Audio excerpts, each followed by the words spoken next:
আসসালামু আলাইকুম প্রিয় বন্ধুরা, আজকে শুক্রবার পবিত্র জুম্মার দিন, যার ফলে জুম্মার নামাজ পড়তে যেতে হবে। কিন্তু এখন বেলা 11টা বাজে আমাদের এখানে। এই কারণে আমরা এই গাড়ি বন্ধ রেখে কিন্তু আমরা এই বাসায় ফিরে যাচ্ছি। এই মোটর থেকে গোসল করে আমরা কিন্তু গুছিয়ে মসজিদে যাব নামাজ পড়তে। কেননা নামাজ না পড়লে কিন্তু হবে না, নামাজ পড়তেই হবে। কেননা দুনিয়া কয়দিন ক্ষণস্থায়ী, আর আখেরাত হচ্ছে চিরস্থায়ী। আর সৎপথে আমরা থাকব, হালাল উপার্জন করে মানে জীবিকা নির্বাহ করব।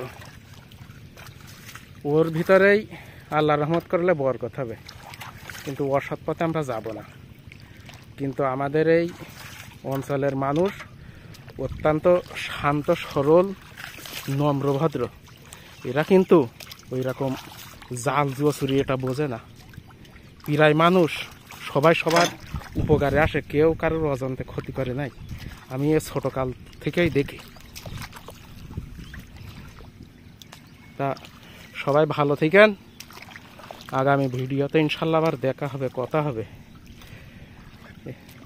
এই গাড়িটা হচ্ছে আমাদের এই চাচার, ওই যে চাচা দেখছেন এই ধরছে, ওই চাচারও আবাদ ফসল আছে, ঝাল আছে, অন্যান্য ফসল আছে। গাড়ির ব্যবসা করেন, এতে দেখা যাচ্ছে প্রতিদিন 1,500-2,000 টাকা ড্রাইভারের টাকা দিয়ে খরচ খরচা বাদ দিয়ে থাকে চাচার।